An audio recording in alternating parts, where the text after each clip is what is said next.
निशा। तो आज का हमारा टॉपिक कल्चरल स्टडी से रिलेटेड है। कल्चरल स्टडी के एक प्रोमिनेंट राइटर को आज हम रीड करेंगे और that is called Paul Gilroy.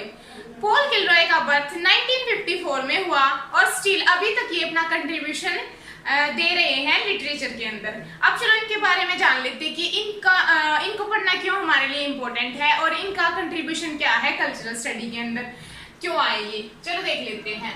ये एक इंग्लिश सोशलिस्ट थे, मतलब हैं कल्चरल स्टडी। इन्होंने कल्चरल स्टडी के ऊपर बहुत सारे वर्क लिखे हैं और रिसर्च करी है। और ये स्टडी के ऊपर सबसे मेन जो इनका रहा है कंट्रीब्यूशन वो किसमें है, जो हिस्ट्री है अफ्रीकन अमेरिकन स्टडीज की, उनमें इनका सबसे मेन कंट्रीब्यूशन रहा है। इनको 2019 में होलबर्ग प्राइज मिला। और ये किस चीज के लिए मिलता है? होलबर्ग प्राइज जो होता है वो उस पर्सन को मिलता है जो ह्यूमैनिटी में या सोसाइटी के अंदर ह्यूमैनिटी को लाने में, पीस मेंटेन रखने में बड़ा कंट्रीब्यूशन देता है, उसको ये प्राइज मिलता है। तो ये 2019 में इनको मिला। अब देखो इनकी एक इम्पोर्टेंट चीज है कि ये स्टुअर्ट हॉल के स्टूडेंट रहे हैं ब्रिंघम यूनिवर्सिटी के अंदर। जो ब्रिंघम यूनिवर्सिटी के अंदर जो कल्चरल स्टडी की जहां से शुरुआत हुई थी, जिस सेंटर से उसमें इन्होंने स्टडी करी है और रिसर्च करी है। वहां पर जो स्टुअर्ट हॉल थे उनके अंडर रह के, उनके स्टूडेंट बन के। तो स्टुअर्ट हॉल का नाम तो आपने सुना ही होगा। अगर आपने अभी तक स्टुअर्ट हॉल के बारे में आपको नहीं नॉलेज है तो हमारी पिछली वीडियो में जाके देख लीजिएगा। हमने स्टुअर्ट हॉल के ऊपर 3 वीडियोस अपलोड करी हैं, उनमें हमने हर एस्पेक्ट को क्लियर किया स्टुअर्ट हॉल के ऊपर, ठीक है।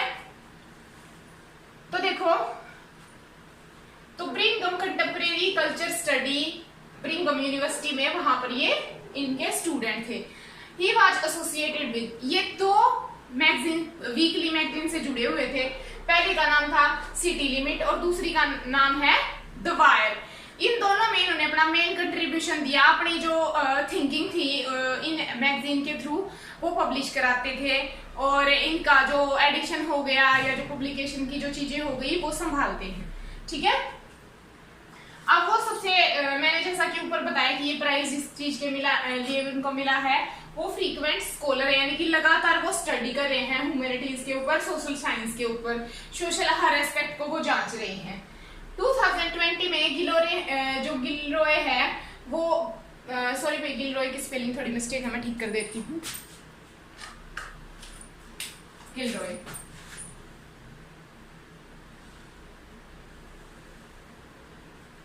जो गिलरॉय है वो फाउंडिंग डायरेक्टर बन गए थे। कहाँ के? वो फाउंडिंग डायरेक्टर बने यूनिवर्सिटी कॉलेज लंदन के सरा पार्कर रेमंड सेंटर में, ठीक है। ये तो था उनका इंट्रोडक्शन कि वो उन्होंने क्या क्या करा है। अब चलो उनके वर्क पे कुछ नजर डाल लेते हैं कि उनके इंपॉर्टेंट वर्क्स कौन कौन से हैं। सबसे पहला है there are no black in Union Jack, 1987 में।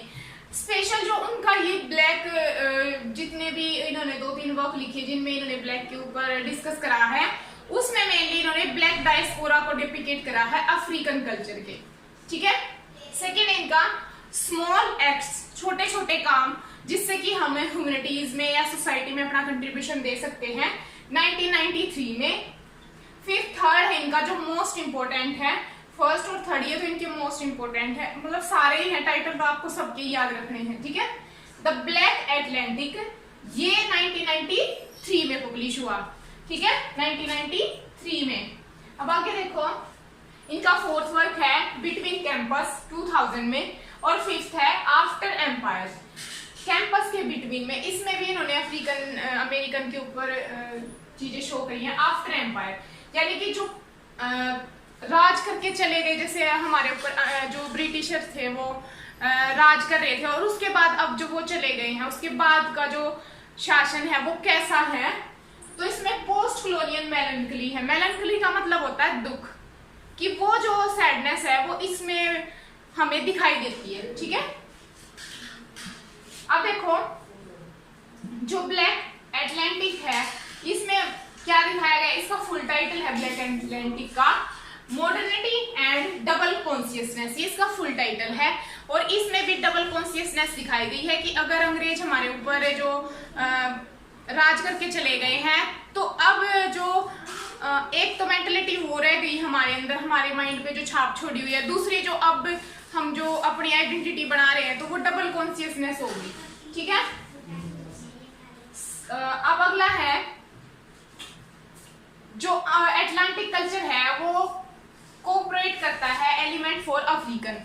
अफ्रीकन के ऊपर जितनी भी चीजें हुई हैं वो कैसे कैसे हुई है वो उन चीजों को दिखाने में कोऑपरेट करता है। ठीक है, अब इनकी जो एक इम्पोर्टेंट टर्म थी उसके बारे में जान लेते हैं, that is called black Atlantic. ये इस वक्त से आई, बट बाद में ये क्या बन गई, बाद में ये लिटरेरी टर्म बन गई, लिटरेरी थ्योरी हम इसको कह सकते हैं।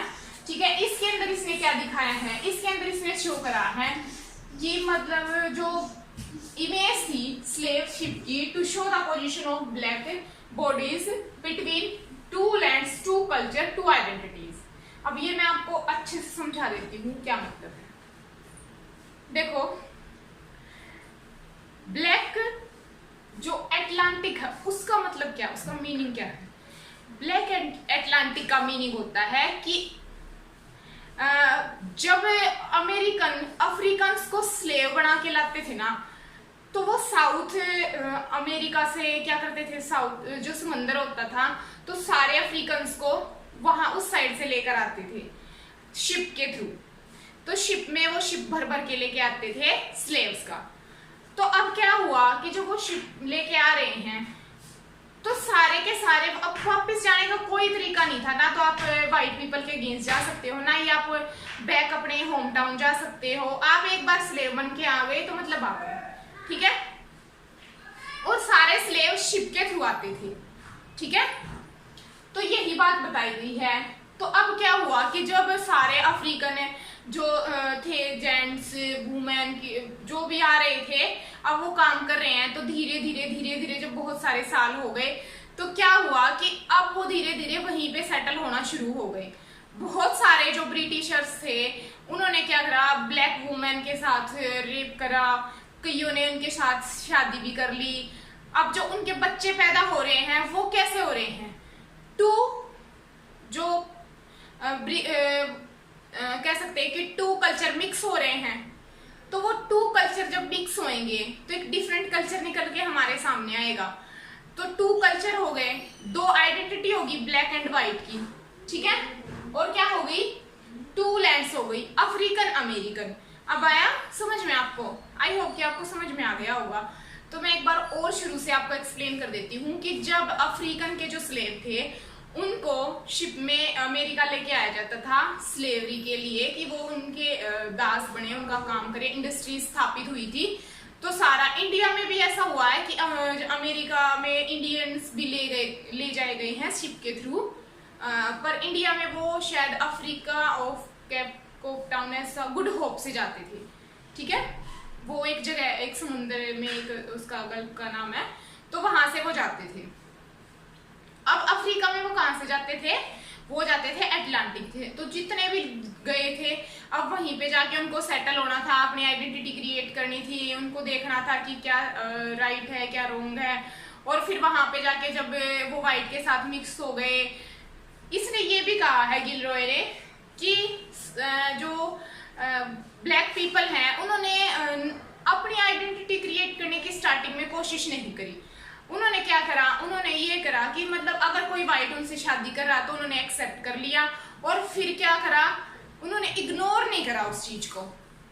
ठीक है, तो उससे क्या हुआ कि टू आइडेंटिटीज जो क्रिएट हो गई। तो फिर जैसे कैरेबियन हम बोल सकते हैं, कैरेबियन भी तो एक टू कल्चर का मिक्सचर ही होते हैं ना, वो भी तो ये चीजें हैं, ये उभर के सामने आई हमारे।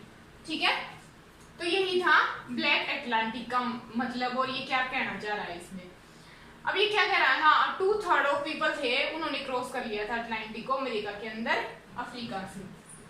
अब ये गिलरॉय कहता है कि ब्लैक कॉन्शियसनेस इज एम्बिविलेंट, कि मतलब ब्लैक जो पीपल थे ना वो अस्पष्ट थे, यानी कि उनको क्लियर नहीं था कि अभी हमें क्या करना चाहिए क्या नहीं करना चाहिए। ठीक है, it does not reject white culture, वो व्हाइट कल्चर को रिजेक्ट नहीं कर रहे थे, but engage with it, but वो उसके साथ इंगेज हो गए, इंक्लूड हो गए। ठीक है, it is a formation of modern culture, और वहीं से क्या फॉर्म हुआ, मॉडर्न कल्चर, एक नया कल्चर निकल के आया ना, मैंने ऊपर बताया 2 कल्चर मिक्स हो गए, 2 आइडेंटिटी हो गई, तो एक न्यू कल्चर आया ना निकल के, ठीक है।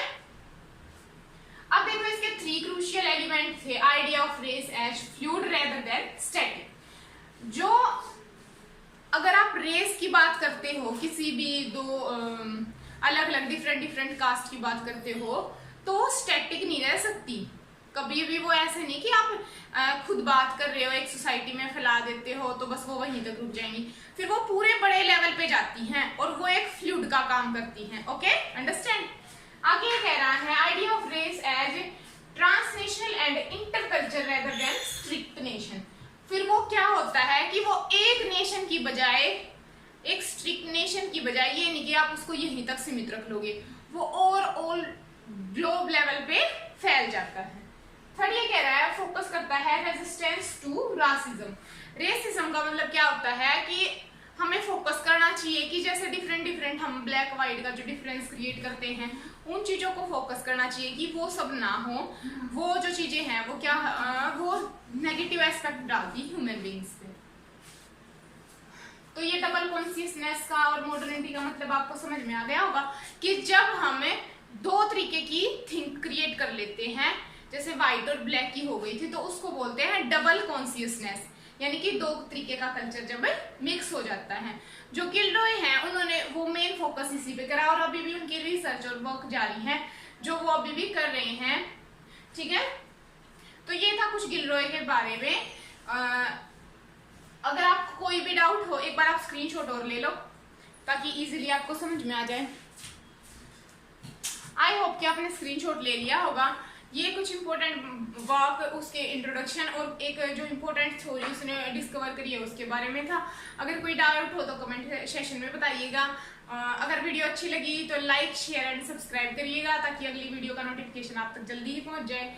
तो खुश रहिए, स्वस्थ रहिए और फिर मिलते हैं अगली वीडियो में। Bye, thank you friends.